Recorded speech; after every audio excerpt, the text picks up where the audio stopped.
Will is closing out tabs, closing out Pornhub, closing out how to Oh hide your God, I got a Pornhub lot of history, tabs. how to Yeah, I have to hide your delete a lot of history of it. hiding your history. Wow, Will. Well, welcome to That's Good Broncos. We're a day late for the second week in a row. That's my fault. I wanted to recap the Broncos game last night because I was not going to spend more time than I needed to reliving that abysmal game against the Bengals. A 15-10 loss. We'll talk a little bit about that. But really, I want to talk about the future because Drew Lock's going to start this week, Will. We're going to get a different look at the offense. I think it should be Brett Rippon. Never going to fucking happen. But that's what we're dealing with. So, today's episode brought to you by DraftKings Sportsbook. They pay me extra when I sing it, so I do. And you just use code DNVR when you sign up at DraftKings. And, of course, my coffee company, benchwarmerbrew.com. It's too late to get coffee in time for Christmas, but you can get it probably in time for New Year's. And that's when you're really going to need it because you'll be super hungover. And my coffee cures hangovers. It cures hangovers, it cures hemorrhoids, and it cures baldness. So I would if you say have any of those, Benchwarmer is to the hangover as Russell Wilson's nano water is to the concussion. It cures it. Exactly. You decipher what that means. Legally, that statement is false. However, Legally. sounds good. I'm a swindler. I'm a swindler now, a grifter, see? I'm going to take all your money and sell you snake oil. Except it's just coffee and it tastes really good. How do you extract oil from a snake? Oh, I believe it would be sexual, but Yeah. Don't quote me on that. Either way. All right, well, we didn't even really connect after the game because we usually do. We usually talk. We do the podcast. You had to move today, so I did. We haven't really talked or texted or jumped in on a script together.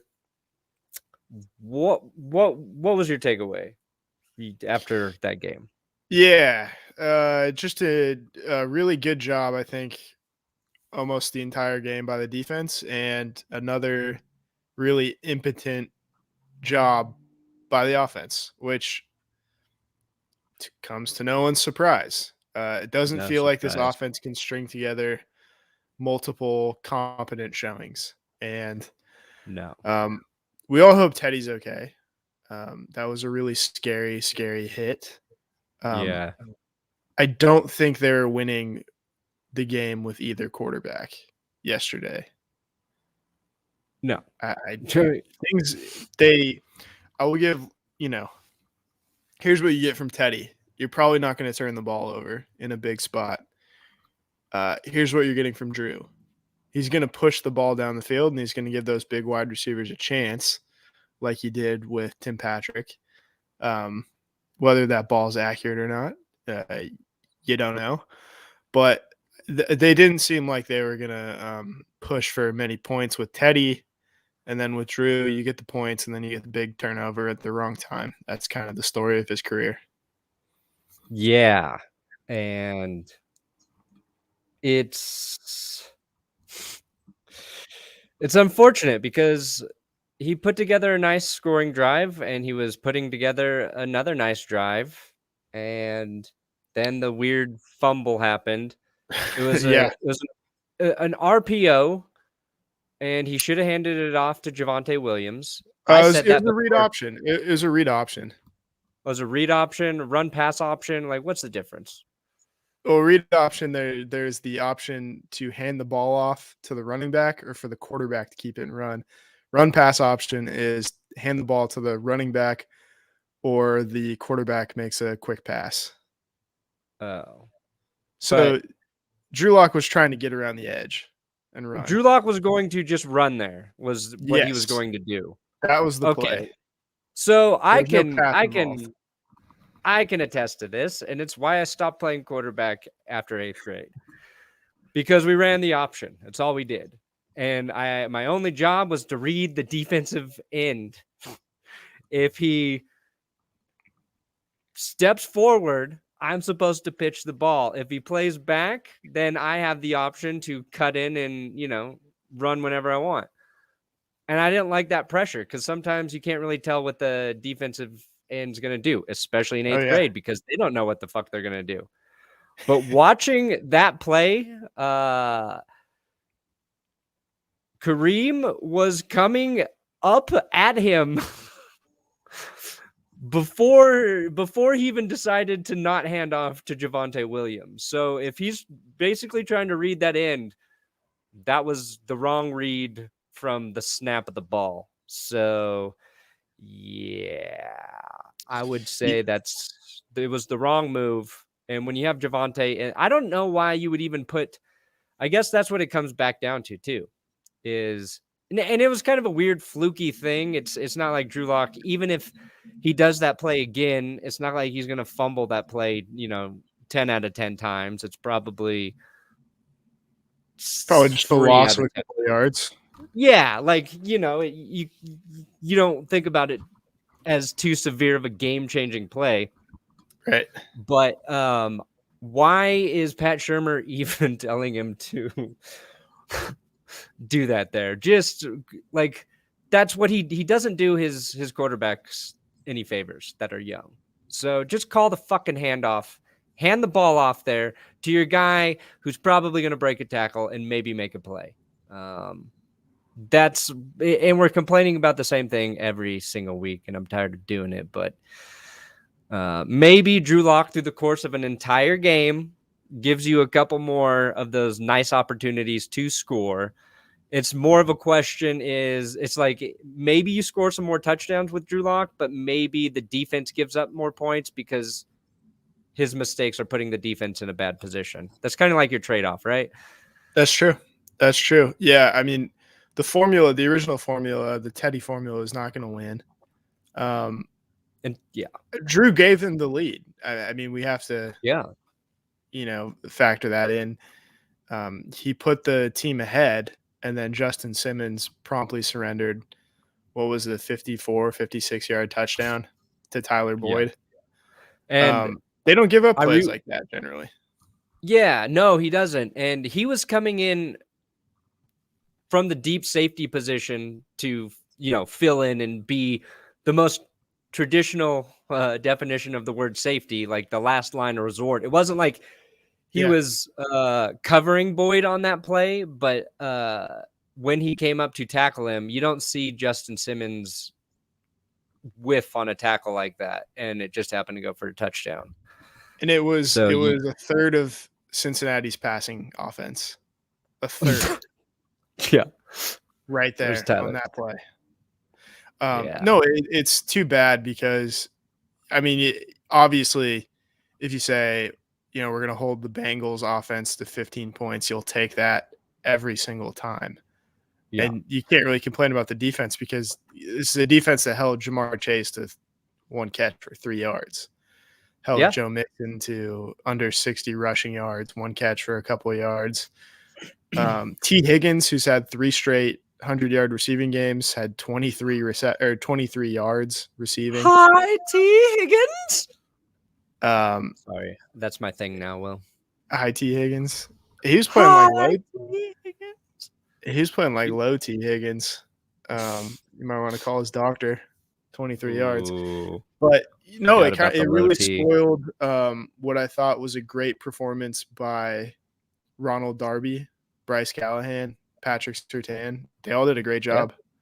And, one big play kind of overshadowed it. And I mean, the real factor was that the offense only scored 10 points. Only 10 points. Unless you're the Saints, you're not winning games with 10 points. No, that was my thing. The Broncos would have beat the Buccaneers Sunday night by 10 points. Yeah, really. Tom Brady is the first quarterback to lose receivers in a game. Yeah, he's the only quarterback who's ever seen his Yeah. Tom Brady was down playmakers to injured. he was down to one Hall of Fame receiver last night. Yeah, just one Hall of Fame Just ball one. catcher that he threw at 11 times and completed 2 passes to Yeah. in Gronk. Great job. And this was the story I felt like so much last year, where the game was close, right? And just a couple guys you expect to be clutch aren't clutch. So Justin Simmons gives up the touchdown, and then Brandon McManus misses the 51-yard field goal attempt. And then the Bengals answer right away and kick a 58-yarder. And that was huge, because if McManus makes that, then the Broncos are kicking back off to the Bengals, and I don't think they get into field goal range. Oh, So yeah. it's not that the Broncos would just have would have 3 points there. The Bengals wouldn't have had those 3 extra points. Yeah, it's a 6-point swing.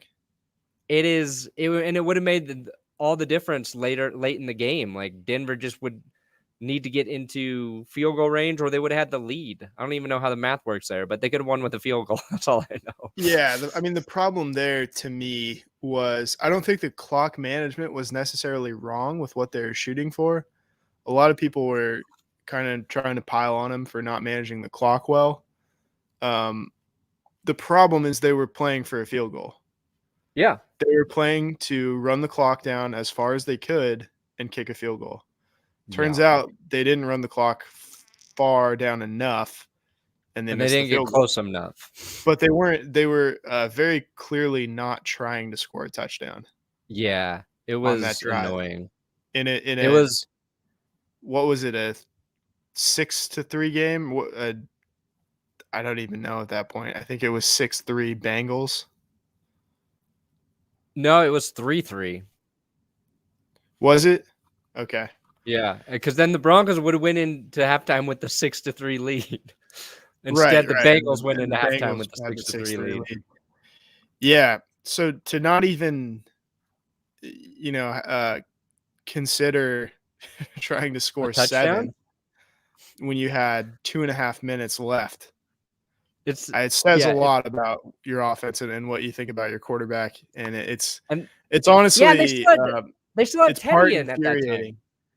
They ran the clock down to the 2-minute warning on purpose, and they said we are playing for a field goal, and Cincinnati knew that. That's right, because during my live stream, I started screaming at them, saying, "Why the hell would you not call your timeout on that side of the 2-minute warning?" Right. Right. No, it's so infuriating watching because any other offense operate. Yeah, it is. Yeah, I don't know where it's so stupid. It's like it's the opposite of the Brandon Staley approach. I was just going to say, like, you're a little bit, you're kind of piling on Staley, but you know what Staley would try to do there? He would try to get in the end zone. Yeah. Yeah. He would be playing for a field goal. No. And I'm not I'm having fun with that because people are losing their shit about it. And I think aggressiveness is great. And I think going for it on 4th down more often now is smart, and you should do it. But you also have to read the game, and you have to know when to kick field goals. And usually couple of those situations are when you've already went for it on 4th and failed, and then also lost your tight end on that play because of an injury. Mm-hmm. Division games, which are almost always going to end up close. And I guess it was just those 2 things. Division games, points are really important. And if you've already kind of messed up before, you didn't convert earlier, like, get the points, and then maybe you tried again later. Like, doing it 3 times and failing all 3 times, it's going to kill you. The Broncos don't even and they were winning. What's weird is the Broncos early in the season were going for it on 4th. We were praising Fangio for having some of the big old friggin' meatballs for, they went for it on 4th and 7, week 1 or week 2, and converted. And it was fun. And I don't trust him necessarily to do that now, but just you're right. Just play for the touchdown there. That's not crazy. No, but it doesn't. Like at a certain point, watching that offense operate, it feels like it feels like fantasy land. Seeing Yeah. them score, you put together a 2.5-minute touchdown drive. Yeah. It doesn't feel possible No. to string together, 3 chunk plays and get down into the red zone and punch it in. No. In a drive that doesn't take up at least 6.5 minutes. If No. there's Like, only one way they score, and it's through their running backs, and you can't do that in a 2-minute situation. And yeah. it just exposes the glaring flaw on this team that it's just more apparent every game, and it's pretty sickening to watch as a fan of this team. Yeah. And I it would just kill to have Derek Carr right now. Watching like a I would guy do who's got the horrible, heinous opposite thing for problem. Derek Carr. I He would takes do, yeah, no, he takes shots. He's making it work with Zay Jones basically and Hunter Renfrow. And right. Hunter Renfrow is good, but like when he's your best receiver, that's probably not the best situation. Their running game's spotty and their defense is not great. You put him on the Broncos, and they probably beat Cincinnati by 20 points yesterday. Yeah, I mean, at a certain point, you wonder, like, when does the defense just kind of give up on this season? Oh, the past 2 years, it was by December. Right, and it feels This like year, now the season's ostensibly over, and they could give up. Speaking of Derek Carr, he could throw for 400 yards and 4 touchdowns against us next week, and it wouldn't be particularly surprising. yeah, but like the Raiders defense, not so hot. Drew Lock could have a big game against them as well. So maybe, Yeah, you could also maybe throw we 4 could, picks last year. yeah, we could be thinking he threw 4 picks against the Raiders. Yeah, in Las Vegas. Oh, I blocked that out. That's gone from my memory. But even before Teddy got hurt in that game, he was having a really bad game. He was. He was throwing the okay ball away. Yeah, he was throwing the ball away a lot. He was out checking down his check down status, but he also had a couple. Judy wide open down the field. Yeah, didn't even see him. But he also had like Sutton drop an easy pass. Sure. Alberto dropped one.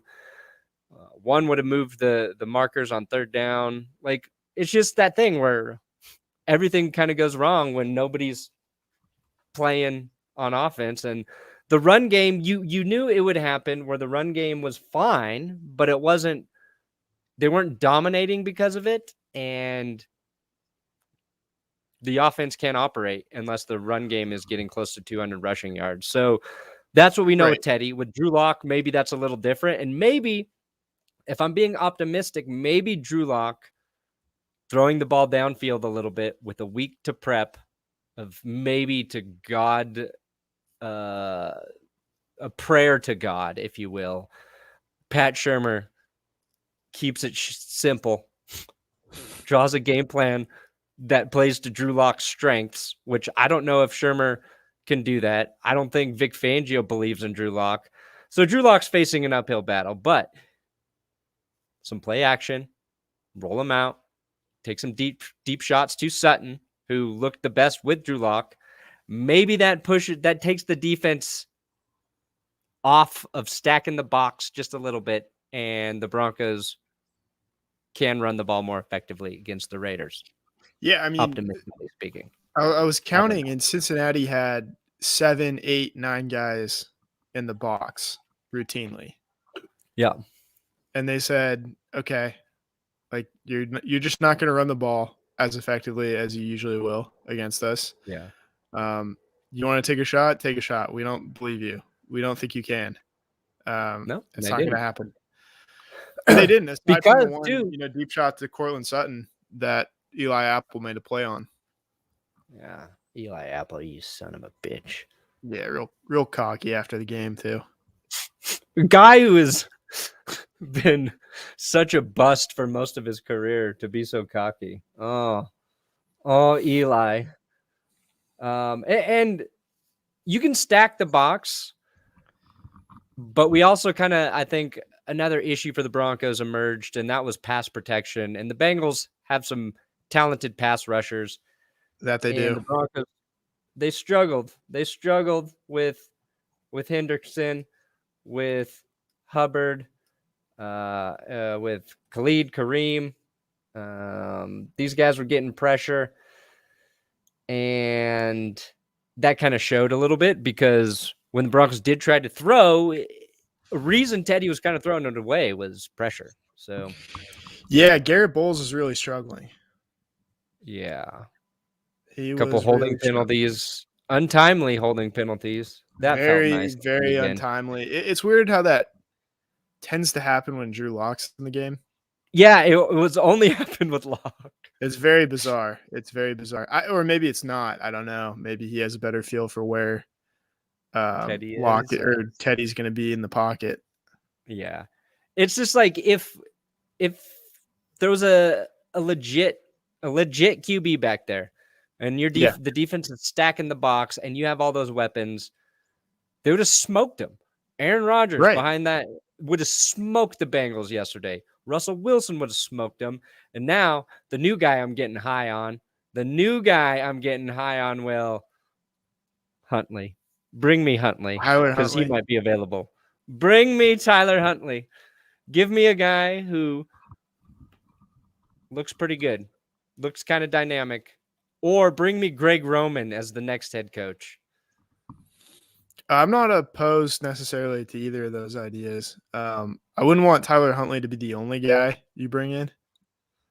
Huntley and a rookie. Boom. Yeah. Solved it. I don't think that's a terrible idea at all. I mean, but Greg Roman's a big part of it. He is he's as good as he gets. Unless it's, unless you need 2 points. He's as good as he gets. I really hated that play that they ran. I agreed with the idea to go for it. Oh, the Raven, yeah. Yeah, I didn't. Weird to cut the field into like a fourth of its size. Yeah, I don't know. On a rollout. But Huntley, he gets better every time he's out there. Yeah, Huntley. Yeah. Mm-hmm. Mm-hmm. They have a system over there, and it works. They do have a system, and they found the right guy to back up Lamar Jackson because he can come in and play a very similar style of football. Like Huntley had 73 rushing yards, 2 rushing touchdowns. And the rushing touchdowns were in the red zone, and they basically got him back in the game. So yeah, he's a gamer. Everybody's like, he's not as fast as Lamar Jackson. Well, nobody on earth really is as fast as Lamar Jackson. Raise your hand if you're as fast as Lamar Jackson. Yeah. And that's the second week in a row Huntley's done that. Like, he played very well the week before. But anyway, I don't want to go down a Tyler Huntley wormhole here. The wormhole I want to go down is the DraftKings Sportsbook wormhole. Boom. DraftKings. They like wormholes, and it's Christmas week, and DraftKings Sportsbook is an official sports betting partner of the NBA. Oh, and they've got a gift that will certainly put you in the holiday spirit. Booze. Just kidding. It's not booze. New customers can bet just $5 on any NBA team and win $100. Wait, $150 in free bets. $150 in free bets if you're victorious or if the team's victorious. Just bet on the NBA is what I'm saying. And if that team wins, you can get some free bets. DraftKings also, they're for Christmas. They've got a holiday free bet surprise. Okay. Everyone will get a free bet up to $50 instantly as DraftKings gives away up to $10 million in prizes. DraftKings safe, secure, reliable, so you can deposit and withdraw your cash whenever you want. Download DraftKings Sportsbook app now. Use code DNVR. Bet just $5 on any NBA team and win $150 in free bets if they're victorious. That's promo code DNVR this Christmas week at DraftKings Sportsbook, an official sports betting partner of the NBA basketball Sportsbook. Must be 21 or older. Colorado only. New customers only. Restrictions apply. See DraftKings.com/sportsbook for details. Gambling problem. Go 1-800-522-4700. Okay. Drew Lock coming into play. I'm a little excited to see Drew Lock just for the sake of a change. And that's really all. I don't know if he can be better than Teddy. We just kind of discussed their differences there. He will be different than Teddy. It will be different. And I hope Drew Lock plays well. I'm at the point, though, where I don't know if I want the Broncos to win out or lose out, Will. I think they could benefit from actually having the draft spot, not just to take a possible QB, but to trade it for a possible QB at this point. And you and I are not guys who believe in taking, who believe in losing, but I'm debating whether or not I can emotionally handle the Broncos winning against the Raiders and then setting me up to slap me in the face with a loss against the Chargers, because I know that's what's going to happen if they beat the Raiders.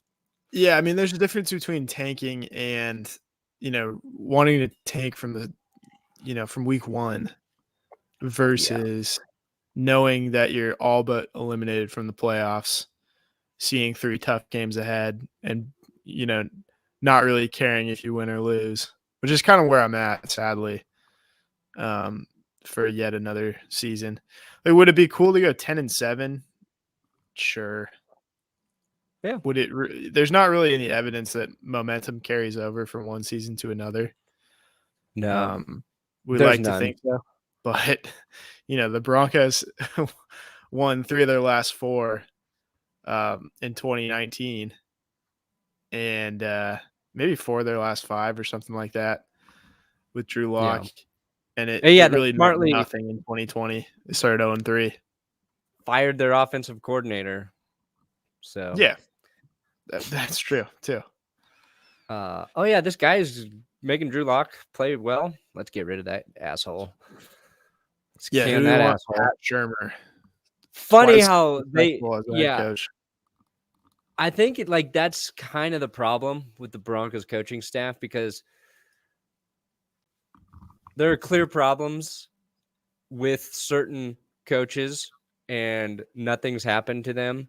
And I think it's because Vic Fangio is just comfortable with those guys versus he was not comfortable trying to coach up Rich Scangarello. It was like, this guy's too green. I can't think about the offense, and just get me somebody I don't have to think about what they're going to do. And instead you get full shimmering. I mean, that's full shimmering. Like, I don't totally mind Vic as a head coach. I don't either. So I think he's a good people person, and he has the effect he has on the defense is really profound. But if he's not gonna, make moves when you need to get rid of a bad coach or 2 bad coaches, that goes back to the head coach. Like, you can't say, you can say the offense is bad and that's Pat Shermer's fault, but whose fault is it ultimately? It's the guy who hired and refuses to fire the offensive coordinator. Yeah. He's got to force Shermer to be better. And I don't think he has the desire to do that. It's like if, Bill Belichick's a defensive coach, right? Defensive minded coach. But if something is not working on their offense, do you think Josh McDaniels is going to get away with that for more than 5 minutes? I don't. He's going to be figuring out how they game plan. That's the thing. Like, the Broncos, it's like they don't ever have a game plan offensively. It feels like they just try the same shit that doesn't work over and over again, except for when they're running well. When they're running the ball effectively, it's like, okay, here we go. They have a game plan that works against bad teams, generally. Yes, that's true. And unlike a team like the Bills, who beat the shit out of all the bad teams they play, they're competitive against the good teams. They've just been losing those games. The Broncos play anybody that's better than them, they don't win. They just don't win. Except for the Chargers. Somehow the Chargers. Strangely enough, everybody's got that weird team that you shouldn't beat, but you still do. Yeah. Oh yeah, that I was just thinking about that's the Saints and the Bucks. Yeah, exactly. Some teams And you now just have their number. and now the Broncos are tied with the Dolphins at 7-7. Good for the Dolphins, man. Good for them. Yeah. Talk about a team that's clawed its way back into. They're actually ahead of the Broncos in the AFC playoff seeding. As they should be. And the Raiders, with their win tonight against the Browns, they're still alive, barely. They're still alive, though. Yeah, look at Seattle. The Falcons are they're still alive. 6-8, not that far out of it. And that Saints win last night, they're the 7th seed now. Well, incredible. Okay, I guess Washington plays tomorrow, so that could change there. Denver, if they do beat the Raiders, okay, and it looks like they need the Dolphins, Steelers, Browns, Ravens, Chargers, Bills to lose to help get them into really thinking about the play. So it seems like they're alive, but this is a long shot now. This is a long shot officially to get into the playoffs. Correct. Yeah. Agreed. Yeah, I mean, I think I would either want them to go 3-0 or 0-3 and nothing in between. Yeah, I totally agree. Those are the only two options that actually help the Broncos the most. 3-0 and they get into the playoffs. That says a lot about, I don't know, your team or some shit. But you lose 3. We all know what that draft. It's also like, especially if you're trying to lure a guy like Aaron Rodgers or Russell Wilson, it's attractive to join a playoff team, a team that made the playoffs without a quarterback. Yeah. That's a big reason why Peyton Manning came in 2012. Yep. And I think he liked John Elway at the time. I think that was part of it. So it's interesting. The Raiders winning actually helped the Broncos, which is bizarre. And I found myself wanting them to win. And I didn't really understand like that it would definitely help them, but I wanted it for the chaos. That's all I care about now is more chaos. And I was like, if they win, that makes the AFC West a little more chaotic. Yeah, because there hasn't been enough chaos this season. The Browns were starting Nick Mullens at quarterback. Yeah, Nick Mullens tonight. Yeah. Oh, boy. So everybody's beatable. The good thing about the Bucs losing in the way they did is Aaron Rodgers has jumped Tom Brady for the MVP favorite. Thank God. Has he? Jonathan Taylor is probably your number 2.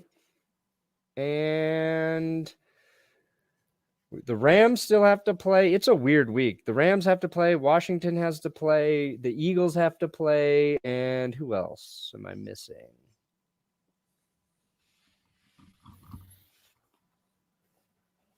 Who do the Rams play?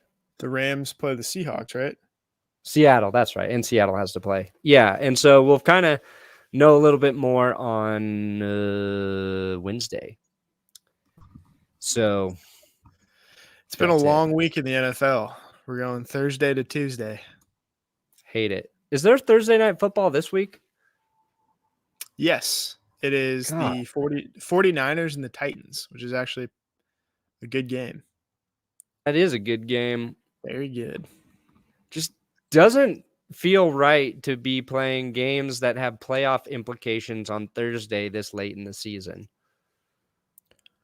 Yeah, I mean, I wouldn't be mad doing it on Saturday. Yeah, so Saturday you got Browns Packers. That is Christmas. And Colts Cardinals. And that is Christmas, correct. What's the ideal day of the week for Christmas? Tuesday. Yeah, I'm kind of with you because it kind of clears out the whole week. Yeah, like if you only get Christmas Eve and Christmas off, then you get Friday, Saturday. I mean, you get Saturday, Sunday, Monday, Tuesday off. Or Yeah, it's maybe pretty it's good. Thursday, Friday then. Maybe Thursday, Friday is the best. Yeah, you want to just clear out that week as much as possible and get a Yeah. nice long landing strip to Yeah. New Year's Eve. Yeah. You want Thursday, Friday. Nobody wants to go to work the day after Christmas. But No, I will be because the Broncos play Sunday. And we've got 3 weeks of regular season football, and then we've got playoffs. cannot wait. And we got to do a best and worst for Part 2. every best and worst play or moment for every team this season. We did it last year, and the video right. did well, Will. So we I got to don't repeat remember. it. Yeah. Well, okay. Best. Yeah. What's been the Broncos' best play this season? Best play or best moment? Best Starting moment. 3-0. Starting 3-0. That's not a play or a moment. I don't think. Starting 3-0 is a moment. That's like a whole week. You're 3-0 for a whole week. You're 3-0 for it's a course of 3 weeks. I don't even Best feel that play? good about being 3-0 because everybody's making fun of us. Yeah, no, they were. And they were all Best right. play too. for That's me what sucks. is the probably the Patrick Surtain pick 6. Oh, yeah, that was pretty nice. That might have been our best moment. Finding Javonte Williams can break any tackle. Honestly, Yeah. I thought one of his best runs came against the Bengals. Yeah, Is when they're absolutely. on the goal line and he kind of runs backwards like 3 yards. His foot's in the end zone. You're like, oh God, is he going to get tackled right on the goal line? Yeah. And then he turns out a first down. He just breaks a tackle and then pulverizes his way for a first down. Yes, I just tied my hair in a knot. It's Somebody that in the part of the comments. podcast. It's that part. This helps We've me. reached the tying your hair in a knot part of the podcast. We've also reached the I'm keeping my hand on my beard part of the podcast. Yeah. I got to trim my beard. I need a haircut. I need to change my whole life. Yeah. Just like the Broncos, I need a new identity in 2022. I think we can all say that. Yeah. All right. Oh, yeah. Here's the bubble teams. Oh, never mind. We already did that. Crazy, too, because the only teams eliminated from the playoffs are still the Jags, the Lions, the Texans, and the Jets. I feel like we should open it. We should open it back up to the Lions. Yeah, just let them get a shot at it. Yeah, I think just maybe eliminate a team like are the Giants still in it? Yes, at 4-10. Okay. Giants, you're out. Lions, you're back in the hunt. I love it. Officially. They beat the friggin' Cardinals, so they can beat a playoff team in the playoffs. Yeah. I don't know what kind of rule that is, but I'm in favor of it. Get the Lions back in the hunt. Give the Lions a mulligan on the first 6 games. Yeah. Why not? I didn't. It's so funny to think Jared Goff is 8-1 against the Cardinals. That's unbelievable. Wow. That is a team that cannot beat Goff no matter what they do. Yeah, there you go. The moment is the Simmons interception and the photo with the DT memorial. Probably true. That's a good point. Very good point. Yeah. All right. I know this was a low T podcast, low energy. My apologies. It's been a long weekend. Will moved all day. We were just shooting from the hip. And trying also our best. My baby's asleep. Woefully unprepared. Woefully unprepared. And we'll be just as unprepared on Wednesday with our wait. Yeah, we'll probably crank that out Wednesday. Our pick'em and any Broncos news other than Drew Lock starting. Over under 250 passing yards for Drew Lock, Will. 249 under. Oh, damn. Your boy Lettuce coming in with the super chat right before we leave. I'm excited for Drew Lock. At least now the Broncos can go nowhere with dazzle. Yeah. At this point, Yeah. I'm ready to friggin' burn with a little bit of excitement. At least taking some Let's throw that ball down the shots. field, baby. Yeah. Fire him. Although what Touchdowns Teddy and did take. interceptions. Here's the problem when you are really limited with the shots you take. Last thing. Teddy took a shot to Sutton. Threw a nice deep ball down the right sideline into the end zone. On target. And that was the play Eli Apple made. Kind of hit the ball out. But you expect Cortland Sutton to come away with that. And maybe a different quarterback goes right back to that on the next series or the next play or whatever and hits. Teddy's not going to do that. He's like, yeah, I mean, are you only allowed to take one deep ball, deep shot a game? Yeah. One if it works. One if it doesn't work. If it works, it's like the coach's challenge. Yeah. If it works the first time, then you can do it again. That's the exactly. So Teddy and concussion. Like the challenge protocol. Our passing offense has been like Vic Fangio this season. Yeah. Did the Broncos lose a challenge on Sunday? No, I don't think they threw the challenge flag. I think there was an official review. No, you're right. Wasn't even close enough to review. Okay, we're getting out of here. Wait. I was gonna say turnovers are always reviewed. So yeah, that's right. I feel like if Vic had thrown the challenge flag, he would have lost. But since the officials initiated it, yeah, that's what made the difference there. Yeah, because then they had to review the Melvin Gordon fumble too, and thank God he was down. If Gordon fumbled in that game, oh man, he was game over. He would not have He would have to abandon social media. I know. He would have to abandon it. All right. Thank you guys for listening. Appreciate you showing up for a belated podcast. We'll be back Wednesday, and then I hope everybody has a good Christmas or whatever Christmas holiday you celebrate. Hanukkah, Kwanzaa, Easter. Worshiping the devil. Day. Any satanic rituals you're into? Yeah. What kind of Christmas tree does Satan have? I like to think he has a cactus. Yeah, a cactus with lights. Corey, what's up, homie? Patriots aren't number one. Damn right. The Patriots lost, the Bucks lost, and the Titans lost, which means my curse is back. And the Chiefs won. The stupid a-hole Chiefs won. Good night. Good luck. John Elway's ACL would strangle the Chiefs if given the chance for him to play right now today.